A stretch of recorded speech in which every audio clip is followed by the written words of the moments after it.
பயிற்சி 1.4 third some. ஒரு function சொல்லி கொடுத்துட்டாங்களா, அதுலேருந்து அம்புக்குறிப்படம், வரைபடம், அட்டவணை 3 கண்டுபிடிக்க சொல்லியிருக்காங்க. வரிசை ஜோடிகளின் கணம் தான் கொஷினில் கொடுத்துருக்காங்க. ஃபஸ்ட்டு அம்புக்குறிப்படம் போகிறதுக்கு 2 சர்க்கிள் போட்டுக்கலாம்.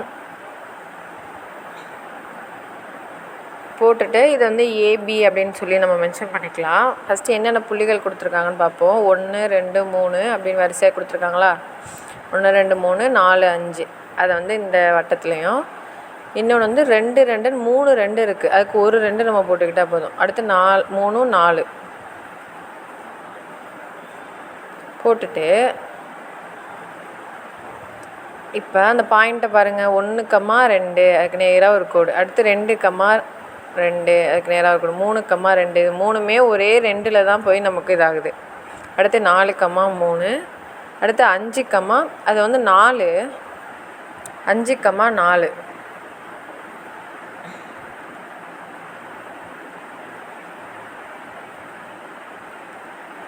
நெக்ஸ்ட்டு என்ன கேட்டிருக்காங்க, இது முடிச்சிட்டோம். நெக்ஸ்ட்டு அட்டவணை. அட்டவணைனா நம்ம எப்படி எழுதுவோம்? அட்டவணையில் எக்ஸும் f(x)ம் தானே நம்ம எடுத்து எழுதுவோம். இப்போ எத்தனை புள்ளிகள் கொடுத்துருக்காங்கன்னு பாருங்கள் கேள்வியில். 1 2 3 4 5 புள்ளிகள் கொடுத்துருக்காங்களா. இப்போ 5 பாக்ஸ் போட்டுட்டு ஃபஸ்ட்டு உள்ள புள்ளிகளெல்லாம் மேலே உள்ள எக்ஸில் எழுதிடணும். அந்த 1 2 3 4 5 எடுத்து எழுதிட்டு f(x)ங்கிறது ரெண்டாவதாக உள்ள வேல்யூ இருக்குது பார்த்தீங்களா, 2 2 2 3 4. அடுத்து வரைபடம். எக்ஸ் புள்ளி என்ன, ஒய் புள்ளி என்னன்னு சொல்லி நம்ம எழுதிடுவோம். 1லேருந்து ஒரு 5 6 நம்பர் வரை எழுதினா போதும். எழுதிட்டு இப்போ அந்த புள்ளிகளை போய் நம்ம குறிக்க போகிறோம். நமக்கு கிராஃப் ஈஸி தான். ஃபஸ்ட்டு என்ன, 1, 2 அட்டவணை பார்த்து குறிக்கலாம். நமக்கு புள்ளிகள் கொடுத்துருக்காங்க பார்த்தீங்களா மேலே, அதை பார்த்தும் குறிக்கலாம். 2, 2 ஃபஸ்ட்டு 1, 2 குறிச்சிட்டோம். அடுத்து 2, 2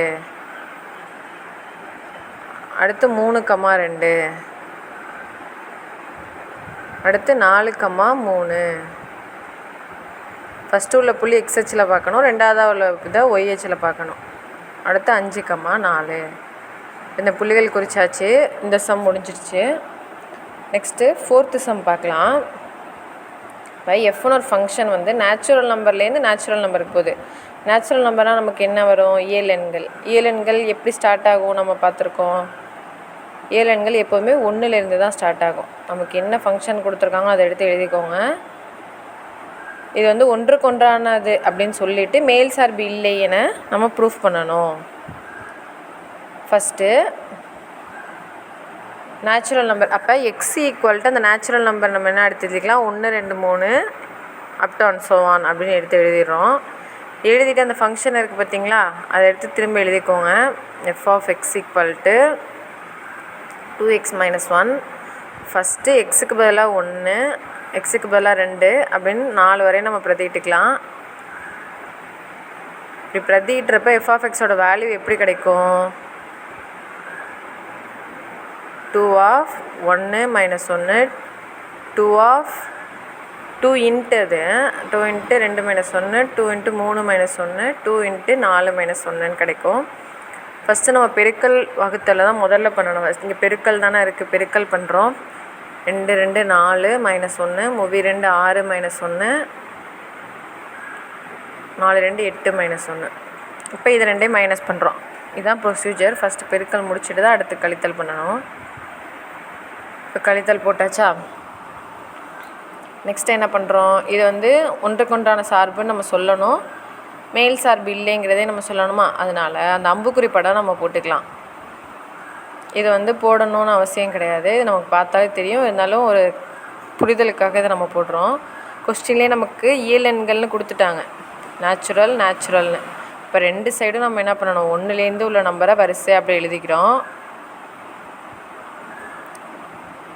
வரிசையாக எழுதிட்டு எக்ஸுக்கு பதிலாக 1ன்னு கொடுத்தப்ப என்ன வேல்யூ கிடச்சிச்சு நமக்கு? 1. அதுக்கு நேராக ஒரு அம்புக்குறி போட்டாச்சு. 2ன்னு கொடுத்தப்ப 3, 2ன்னு கொடுத்தப்ப 3, 3ன்னு கொடுத்தப்ப 5, 4ன்னு கொடுத்தப்ப 7.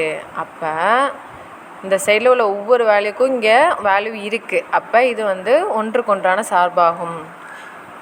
எனவே ஒன்றுக்கொன்றான சார்பாகும் அப்படின்னு எழுதிட்டு மேல் சார்பு அப்படின்னா